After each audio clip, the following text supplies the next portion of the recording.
Hello everyone, myself Jaya Agarwal, Assistant Professor Political Science, SPCGC Ajmer. This is paper second of BA part second. Name of the paper is Indian Government and Politics, and in this paper we will discuss about the governor who is head of the state. So let's start. The Indian Constitution provides that there shall be a governor appointed by the president for a period of 5 years as the head of the state. He holds office during the pleasure of the president. Even though he is appointed for a period of 5 years, he may be removed earlier if the president so decides. It may be pointed out that though the governor is appointed by the president, yet he is choice of the prime minister, because all the powers exercised by the president vest in the council of ministers headed by the prime minister. A governor may resign from his office by writing under his hand addressed to the president. To be eligible for appointed as a governor, a person must be a citizen of India and must have completed the age of 35 years. So these are the qualifications to be uh, appointed as a governor. First one is he must be a citizen of India, and second one is he must have completed the age of 35 years. The governor must not hold any office of profit. Plus, he must not be a member of parliament or of any state legislature. So these are the qualifications. And if at the time of his appointment as governor a person is a member of the parliament or any state legislature, then his seat will be deemed to have been vacated from the date on which he enters upon his office as governor, and fresh elections will be held to fill up the vacancy. And before entering upon his office, the governor should make and subscribe an oath of office in the prescribed form in the presence of the Chief Justice of the High Court, Chief Justice of the concerned High Court of the state. Now we will talk about powers and functions of the governor.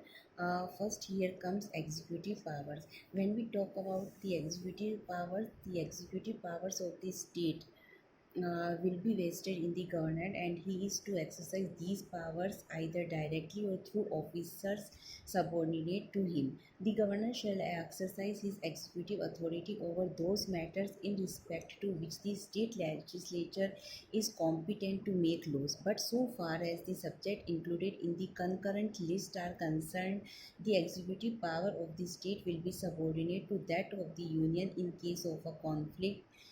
The governor appoints the leader of the majority party as the chief minister, and on his recommendation, the other ministers are appointed.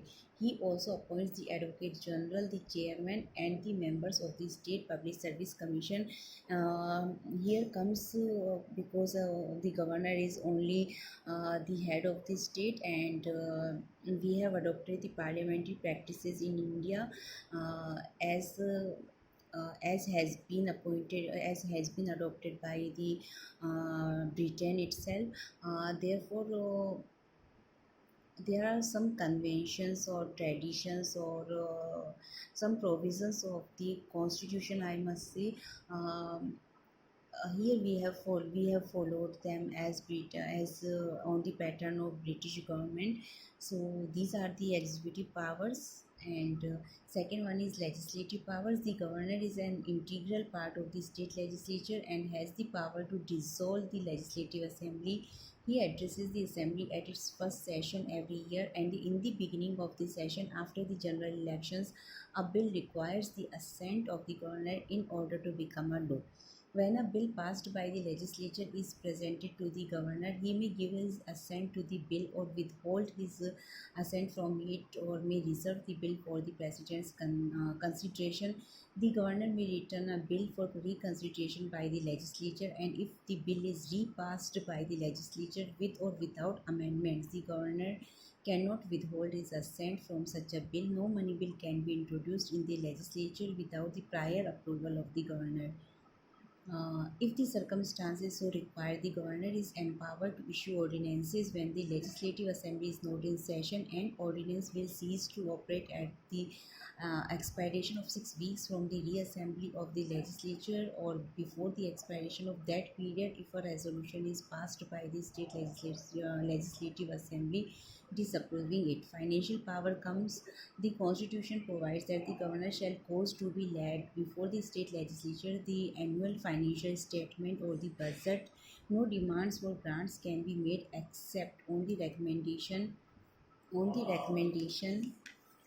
of the governor. The governor is also authorized to recommend to the legislature for the sanction of supplementary or additional expenditure or demand for excess grants. And now last one is judicial powers. The governor has the power to grant pardons and he has the power to suspend, remit, or commute the sentence of any person convicted of any offence against any law relating to a matter to which the executive power of the state extends. That's all for today from my side. Thank you very much.